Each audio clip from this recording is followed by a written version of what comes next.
Hi, Achman Shekhar here. Today I'm going to be speaking to you about two things, the hurdles and the milestones that every aspirant sees in their journey towards success in judiciary exams. तो हम बात करने वाले हैं hurdles की भी और milestones की भी. आप इससे काफ़ी रिलेट कर पाएंगे क्योंकि आप किसी ना किसी माइलस्टोन आपने कभी अभी रिसेंटली क्रॉस किया होगा या आप किसी ना किसी हर्डल के साथ डील कर रहे होंगे. तो whatever the case may be, I think today you will find out where you actually are in your judiciary journey. Even though सबकी जर्नी थोड़ी सी अलग होती है दूसरे आदमी से, there are similar patterns, there are common themes and there are common hurdles and milestones that are present across everyone's journeys. So today we'll be discussing about those hurdles and milestones. तो सबसे पहला hurdle आता है when you decide to start preparing for the exam. This perhaps is the most important hurdle. आप जब सोच रहे हैं कि आपने एग्ज़ाम लिखना है या नहीं लिखना, आप जब ये सोच रहे हैं कि मैं क्या इस एग्ज़ाम की तैयारी करना चाहता हूँ, that itself is the biggest hurdle. और ये कोई छोटा मोटा hurdle नहीं है. This stage has to be taken very seriously. So when you're deciding that whether or not you want to write these exams, what you want to prepare for these exams, you must be very clear about all the factors that go into preparing for this exam, right? आपको ये पता होना चाहिए कि इसको preparation में 2 साल लग सकते हैं, 3 साल लग सकते हैं, 5 साल भी लग सकते हैं. अगर आप बहुत लकी हो तो 6 महीने भी लग सकते हैं. मतलब that is all dependent on your preparedness and a stroke of luck. But at the same time, I hope you understand before beginning your preparation that this is not an easy journey. It has its ups and downs, and those are the ups and downs that you must be okay to be dealing with. तो आप हमेशा सोच के चलिए कि ये जो पहला हर्डल है that is perhaps the most important, because अगर आपने अच्छी तरह से नहीं सोचा कि आप क्या जज बनना चाहते हैं, आप क्यों जज बनना चाहते हैं, that is also very important. अगर आपने ये अभी तक रियलाइज ही नहीं किया है कि आप जज क्यों बनना चाहते हैं, देन परहैप्स आपको उसके बारे में बहुत ज़्यादा रिफ्लेक्ट और इंट्रोस्पेक्ट करना चाहिए. So this is the first hurdle. अगर आप इस हर्डल पे हैं तो congrats, take some time, think about what you actually want to do and then start doing it. The first milestone now is the completion of your first subject. My advice to everyone, my general advice to everyone is that when you start preparing for this exam, आप किसी छोटे subject से start कीजिए. Because 1, it will be easier to complete. 2, it will give you a sense of satisfaction when you actually complete it. And 3, your confidence level for moving forward into the next stage will gradually increase.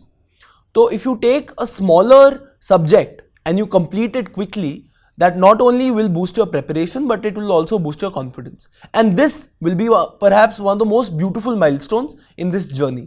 जब आपका एक subject खत्म होगा तो आपको एक थोड़ा confidence आएगा, आपको समझ में आएगा कि मैं अब ये जो क्वेश्चंस है वो अच्छी तरह से आंसर कर सकता हूँ. So that in itself is a very big milestone to achieve. Now the second hurdle that you will face is कि जब आप दूसरा सब्जेक्ट शुरू करेंगे और आप 5-6 दिन बाद सोचेंगे कि मैंने पहले सब्जेक्ट में क्या पढ़ा था, तो you would have forgotten 80% of what you had studied in the for the first paper, for the first subject. तो आपको लगेगा अरे मुझे तो कुछ याद ही नहीं हो रहा, या मेरे तो इसका मतलब मेमोरी में कमिट ही नहीं हुई चीज़ जो मैंने पढ़ी थी अभी हफ्ता या 2 हफ्ते पहले. तो आपको बहुत ज़्यादा टेंशन होगी, आपको लगेगा कि maybe you're not prepared for this exam और maybe you're not cut out for this exam. तो that is also a hurdle of self doubt which will definitely creep in the beginning itself. तो to overcome that hurdle the simple idea is to just keep studying. ठीक है, आप ये जो thoughts आते रहेंगे self doubt के, of lack of confidence, ये सारे फेजेस हैं. All of us go through it, you also will go through it, but the only way of getting out of them is to keep on studying, keep on revising whatever you've studied. So these are the only 2 ways that you can overcome this hurdle. But worry not, this is called imposter syndrome. It's a very well-known psychological concept where the more you know, the more you feel that you don't know. Right, that is not exactly impostor syndrome. Impostor syndrome में ये होता है कि आपको लगता है कि बाकी तो इतना कुछ कर रहे हैं, बाकी हमसे इतना आगे हैं, मैं तो ये कर ही नहीं पाऊंगा. That is called impostor syndrome, right. और वो जो मैंने आपको पहले बताया था कि जितना ज़्यादा आप जानते हैं उतना ज़्यादा आपको लगता है कि आपको कम पता है, और जितना कम आप जानते हैं उतना ज़्यादा आपको लगता है कि मुझे बहुत ज़्यादा पता है। That is called the Dunning Kruger effect. So both of these effects will play out across and throughout your judiciary preparation journey, and these are hurdles that have to be necessarily overcome, right? आपको कभी भी self doubt और under confidence को आपको रोकने नहीं देना चाहिए आपकी जर्नी में. अब दूसरा माइलस्टोन होगा जब कोई नोटिफिकेशन आ जाएगी और आपकी अभी प्रेपरेशन खत्म नहीं हुई होगी. आई एम अज्यूमिंग कि इस वाले सिनेरियो में कि आप आपने ऑलरेडी लॉ खत्म की हुई है और आप प्रेपरेशन कर रहे हैं. तो this will be a milestone because आपको लगेगा wow, now I have an opportunity to really showcase my skills and to really show कि मैंने कितनी अच्छी तरह से पढ़ाई की है. This will give you a lot of motivation and this will perhaps give a big fillip to your preparation as well. तो आप बहुत अच्छी तरह से लग के करने लग जाएंगे. And this milestone is something that you must use. जो भी आपकी प्रेपरेशन के दौरान सबसे पहली नोटिफिकेशन आती है from the states that are within your range, right, and that are within your vision, आप उसको पक्का लें, क्योंकि वो क्लियर तो नहीं होगी. मतलब in my experience also, in every one's experience, your first notification is very difficult to clear, and most of the people, and this is assuming that you've only put in 2-3 months of preparation before your first notification has come out. Your first notification you'll definitely not clear. 99.9% chance आपका है कि आप वो नहीं clear करेंगे. But over the course of that notification and for preparing for that particular exam, जो आपकी तैयारी होगी, जैसे वो टर्बो चार्ज होगी, उससे ज़्यादा अच्छी कुछ हो ही नहीं सकता. So then that means that your first notification is perhaps the best and the biggest milestone in your judiciary journey so far. अब हर्डल आएगा.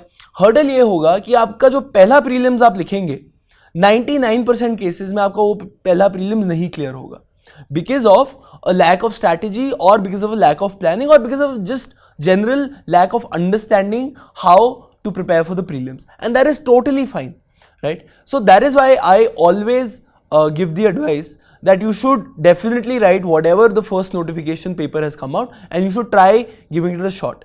तो जब आपका prelims नहीं clear होगा पहला वाला, आपको लगेगा maybe I am not cut out for this. आपको फिर से लगेगा वो जो लो कॉन्फिडेंस और लो सेल्फ स्टीम वाला फेज है, वो हमेशा आएगा after every paper that you are not able to clear, right. So during that phase आपको ये समझ के रहनी है बात, आपको ये समझना है कि क्यों नहीं हुआ पेपर आपका क्लियर, और दूसरी बात ये कि क्या वो रीजंस जिस वजह से आपका पेपर क्लियर नहीं हुआ, क्या वो रीजंस को आप रेमेडी कर सकते हैं.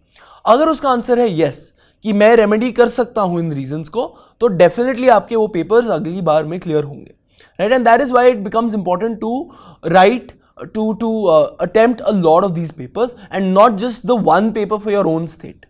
आप स्टेट फोकस तैयारी कर सकते हैं, बट जो आपका अटेम्प्ट है that should be very broad based in my opinion.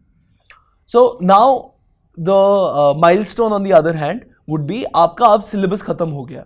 In one of the earlier sessions, I discussed about the 1,000-hour rule for judiciary preparation, where I said that any serious judiciary preparation requires 1,000 hours in the beginning. That is the foundation of that preparation, और उसके ऊपर आप build करते जाते हैं for your attempts and for your subsequent notifications. तो जब आपके वो 1000 घंटे हो जाएंगे, आपके 1000 घंटे में सारे subjects you would have done at least once, and you would have revised them at least once or twice. And within that 1,000 hours, जब आपका वो हो जाएगा, तो you will feel a sense of accomplishment and you will feel a sense of confidence in yourself and in your preparation. And that I believe for me personally was the best part of my judiciary journey, because जब वो मुझे लगा कि मैंने अब सारे subjects पढ़ लिए हैं, तो एक पर्सनल सेटिस्फैक्शन भी मिलती है, कॉन्फिडेंस बढ़ता है. और because I was working also back then, तो उससे ये क्या हुआ कि मेरा जो एबिलिटी थी of applying the law end of seeing linkages between the different provision of the law became much more. तो मतलब after by virtue of completing those 1,000 hours, you will be better prepped than 90 or 95% of people who actually are writing these exams. बहुत ज़्यादा तादाद में लोग ये exams लिखते हैं, लेकिन ज़्यादा से ज़्यादा लोग, मतलब ज़्यादातर लोग अच्छी तरह से नहीं पढ़ कर आए होते। अगर आपने सिलेबस अपना पूरा कर लिया है, अगर आपने सारी बुक्स या सारे अपने नोट्स एक बार कंप्लीट कर लिए हैं, तो you are definitely ahead of the curve, you are definitely in the top one you're definitely in the top 5 to 10% of people who are actually preparing for these exams. So this is a big milestone that you must celebrate. But at the same time, the hurdle that comes with this milestone is that once you've covered all the syllabus, आपको तब लगेगा कि अब मैं mains के थोड़े answers लिखने की कोशिश करता हूँ या मैं प्रीलिम्स के क्वेश्चन सॉल्व करने की कोशिश करता हूँ. मतलब some of you may be very good at the prelims part and therefore मतलब आपको उसमें कोई प्रॉब्लम नहीं आएगी. But once you, because in my sessions also this is what I get regularly, that's how we get intimidated by seeing the questions because we're not able to really identify what and how to answer those particular questions, right? So application of knowledge, gaining knowledge and applying knowledge are two different things and both things require practice. So आप ये समझ के देखिए कि you having completed the syllabus is you having gained the requisite knowledge which is required for this exam, right? But applying that knowledge is a completely different beast all together.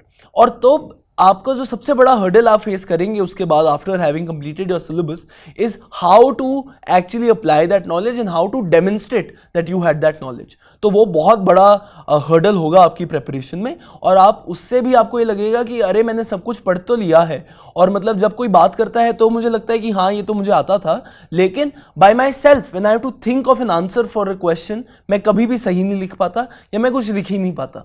So this is a short hurdle that you will find in your preparation. और इसका भी एक ही उपाय है कि आप काम करते रहिए, आप पढ़ाई करते रहिए, राइट? सो इन सारे हर्डल्स का अभी तक जो मैंने डिस्कस किए हर्डल्स, उनका ये ही सोल्यूशन है कि आप आगे बढ़ते रहिए, आप काम करते रहिए, ठीक है? Applying knowledge and gaining knowledge are completely different topics. वो हम we can discuss them in some other session.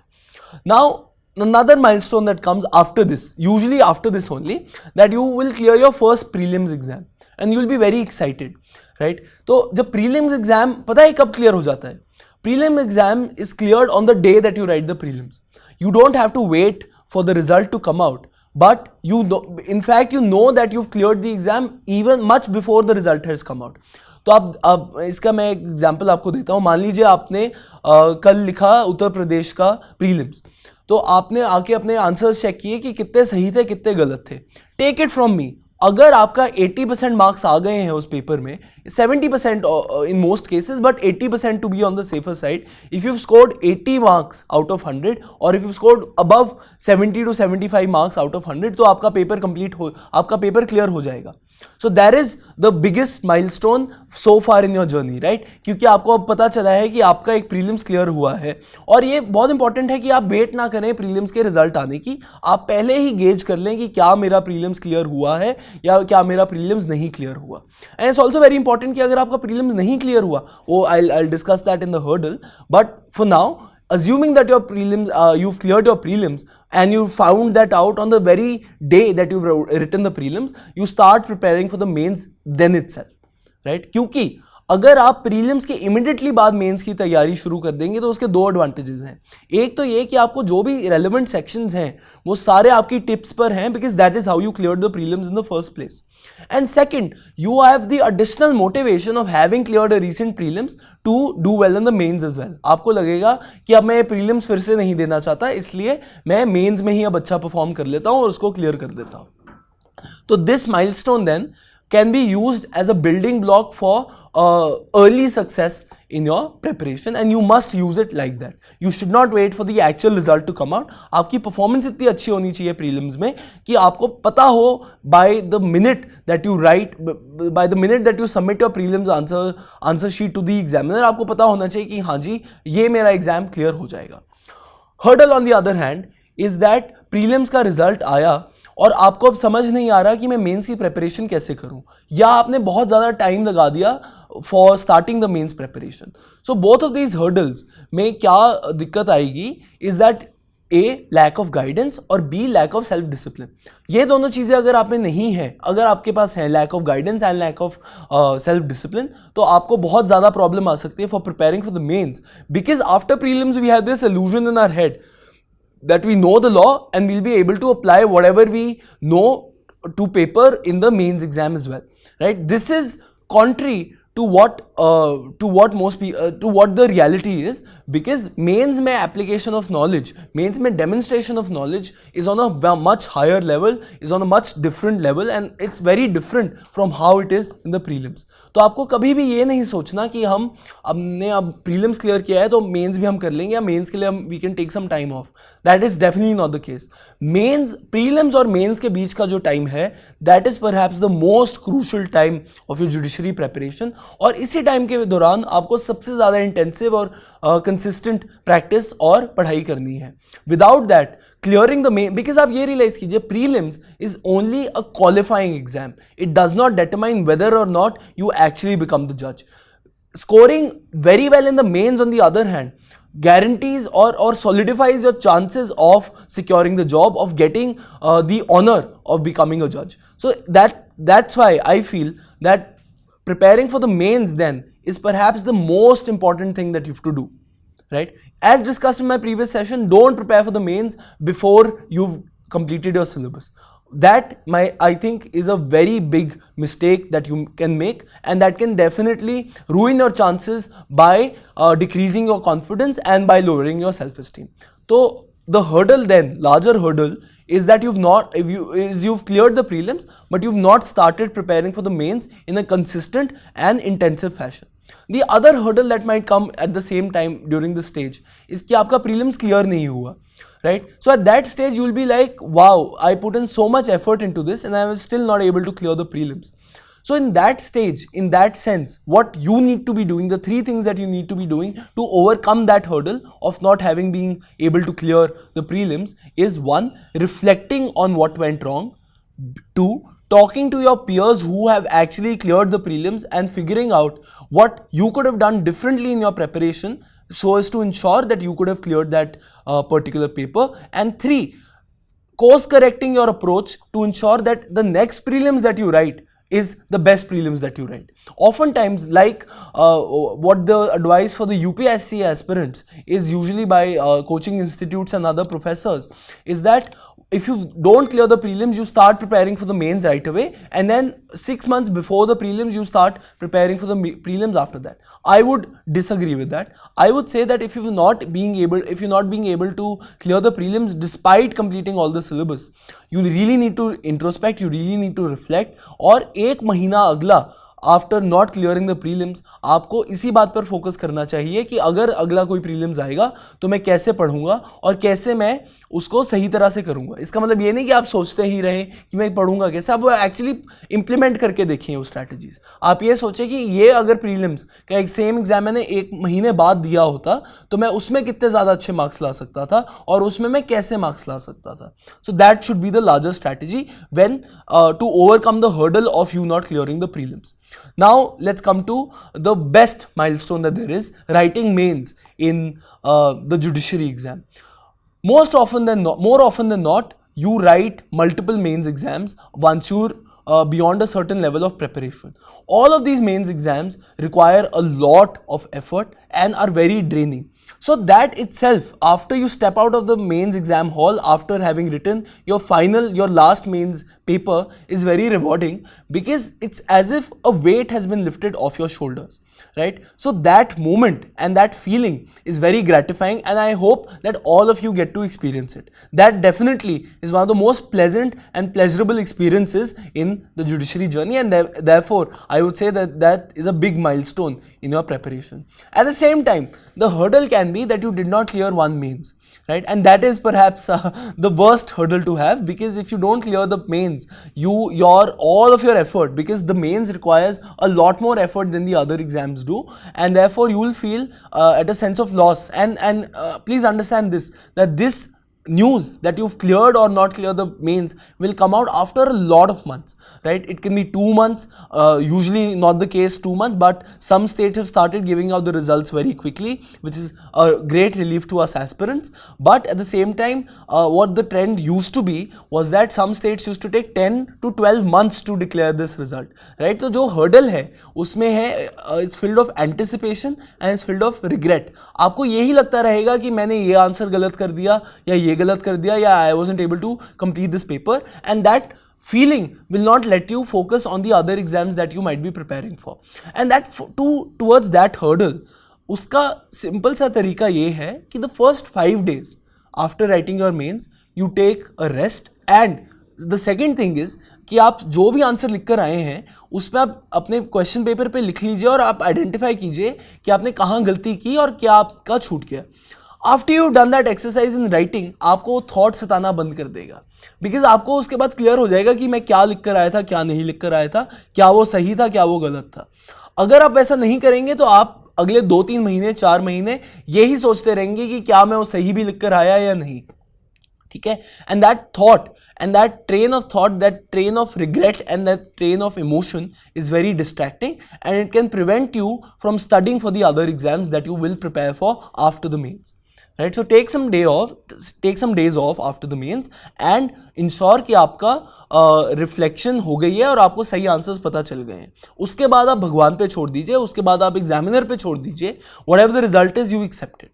Right? And you start preparing for the other exams or for the next notification that might come out. So this hurdle, crossing this hurdle, then the next subsequent hurdle or milestone is that you either clear the mains exam, that is the milestone, or you don't clear the mains exam, which is the hurdle. अगर आपने mains exam clear कर लिया तो congrats, आपका मतलब clearing the mains exams is a testament कि आपकी preparation sound है, आपकी अच्छी preparation हुई है और आप ये exam clear कर सकते हैं eventually, if not during that phase itself. Right? So you should take that as a motivator, but you should also remember that one, interview is what determines whether you get in or not, and B, that interview preparation does not take as much effort as it's made out to be. So इसका क्या मतलब हुआ ये इस milestone का कि now that you cleared the mains, आपको बस अब एक स्टेप दूर हैं आप जज बनने से. लेकिन उसमें आपको ये बात याद रखनी है कि इंटरव्यू में 2 पॉसिबिलिटीज हो सकती हैं. पहली पॉसिबिलिटी ये हो सकती है कि आपके मेंस में बहुत अच्छे मार्क्स हैं, therefore you are among the top 20-30% of the students who have been called for the interview. In that scenario your chances of qualifying are far greater. As opposed to that, the second scenario is also extremely likely, where you might not be in the top 20-30% of the people who've qualified the mains, and therefore you would be in the bottom 40-50%. In that scenario, while the interview can help you clear the exam, there is a possibility that you might clear the exam, but chances are that you might not, because जिन्होंने mains में बहुत अच्छी performance की है उनको जो gap होता है from the toppers in the mains and from the people who are the top 20 bottom 20-30%, उनमें बहुत ज़्यादा बड़ा गैप होता है और उसको ब्रिज कर पाना just on the basis of an interview is not always possible. So therefore आपको ये बात याद रखनी है कि just because you've cleared the mains does not guarantee anything. You don't know where you stand in the mains ranking, and B, you don't know how your interview will go. Now interview पे I feel people prepare a lot more, and their preparation becomes a lot more intensive from the perspective of the interview. But my feeling is कि आप interview की there is no preparation per se that you can do. Interview is a test of your personality and knowledge. Knowledge exists on the first instance because आपने mains clear किया है तो आपको law तो आता है, right? But that is never presumed. आपको law आता है, you have gained the knowledge of law. This the examiner now figures, right? उसको पता चल गया कि because you cleared the mains, you definitely have the knowledge of the law. But what the interview tests is whether you're actually able to apply that law. So उस phase के लिए सबसे ज़्यादा इंपॉर्टेंट क्या होता है कि आप एक्चुअली कोई काम कर रहे हैं जिसमें लीगल एप्लीकेशन इन्वॉल्व है और उसमें आप अपना लीगल माइंड अप्लाई कर रहे हैं. जो ये लोग कहते हैं कि आप बुक्स पढ़ लीजिए या आप इंटरव्यू गाइडेंस प्रोग्राम्स ले लीजिए, they may be helpful, but interview guidance can never allow you or can never enable you to actually understand how to apply the law.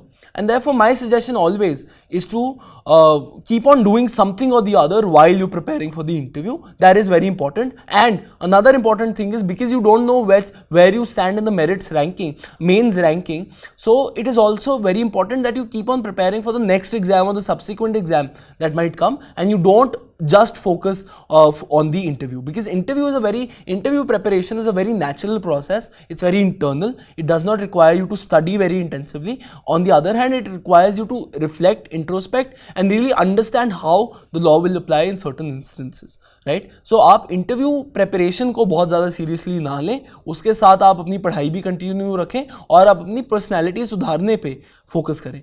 As lawyers हम सबका ये रिस्पॉन्सिबिलिटी है कि we are seen as upstanding members of the society and we can command respect in the society, and that comes from your personality, not from your designation.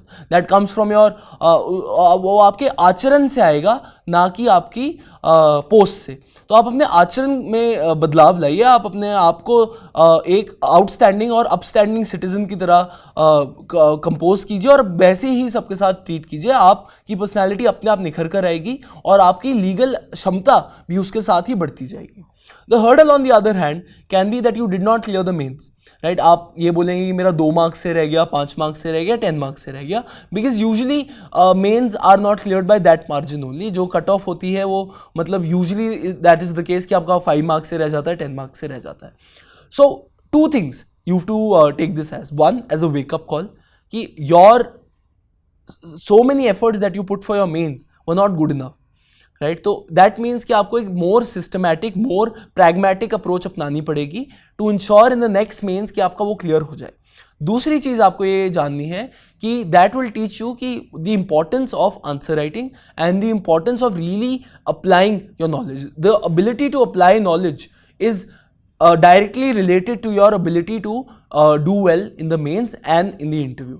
So that application of knowledge is an aspect that you should continue focusing on, and you should take not clearing the mains, that hurdle, as a wake up call कि आपको चाहे पता तो है बहुत सारा चीज़ें लेकिन आप उनको शायद अप्लाई नहीं कर पा रहे. तो आपको ये हमेशा याद रखना है कि application of knowledge is what matters at the end of the day, right? That is wisdom. Being able to apply knowledge is what wise people are able to do, and not well-informed people are able to do. So these are the some of the hurdles and milestones that are there in your journey. Of course, the biggest milestone in the judiciary preparation journey is having cleared the exam. It's a very gratifying moment. It's a moment of humility, and it's a moment of humbleness, because you bow down to the process, you bow down to your God, and you say thank you from the depths of your heart for God and for fate for giving you this opportunity, for giving you this chance to having to now serve the people in a more respectable and in a more higher capacity. तो आप ये हमेशा याद रखें कि that ultimate milestone will not really change your life. It will give you the satisfaction of you having cleared one of the most prestigious exams in the country. It will also bring with it a lot of responsibility, a lot of dignity. And therefore, it becomes very important that at that milestone, you remain humble, you remain calm, you remain composed, you thank your parents, you thank your teachers, you thank God, and you understand that you having cleared the exam is not a function of your preparedness. आपकी preparation सिर्फ नहीं determine करती कि क्या आप ये exam clear कर पाएंगे. 3 चीज़ें करती हैं. एक, आप कितने प्रिपेयर्ड थे उस टाइम पर. दूसरा, एग्जामिनर क्या आपकी तरफ प्रीडिस्पोज थे. और तीसरा, if life aligned for you, if God aligned things for you. So all 3 things, fate, preparedness, and a little bit of serendipity is all that is required to clear these exams. So it is never your मतलब जो exam clear कर पाते हैं और जो exam clear नहीं कर पाते, एटलीस्ट जो इंटरव्यू पे बुलाए जाते हैं और जो इंटरव्यू पे नहीं बुलाए जाते, उन लोगों में ज़्यादा फ़र्क नहीं होता. 5-10 मार्क्स किसी के भी ऊपर नीचे हो सकते हैं. तो therefore जो प्रोडक्ट है, आप ये समझिए कि oftentimes not clearing the final stage of the exam is a product of all of these 3 factors that I mentioned before, and not just about your preparedness. तो आप मतलब अगर क्लियर भी करते हैं तो भी आप गॉड को थैंक यू कीजिए, आप अपने भगवान को धन्यवाद करें. अगर आप नहीं भी क्लियर करते हैं तो आप ये सोचिए कि मतलब शायद मेरी प्रेपरेशन में कुछ कमी थी, लेकिन शायद अभी ये मेरी ज़िंदगी में लिखा ही नहीं था. तो आप कंटिन्यू करते रहें प्रेपरेशन करना. So this can therefore both be a milestone and a hurdle depending on how you treat it as. But at the same time, it is very important that throughout these processes, throughout these hurdles and milestones, हमें हमेशा आगे बढ़ते रहना है, हमें कभी भी रुकना नहीं है.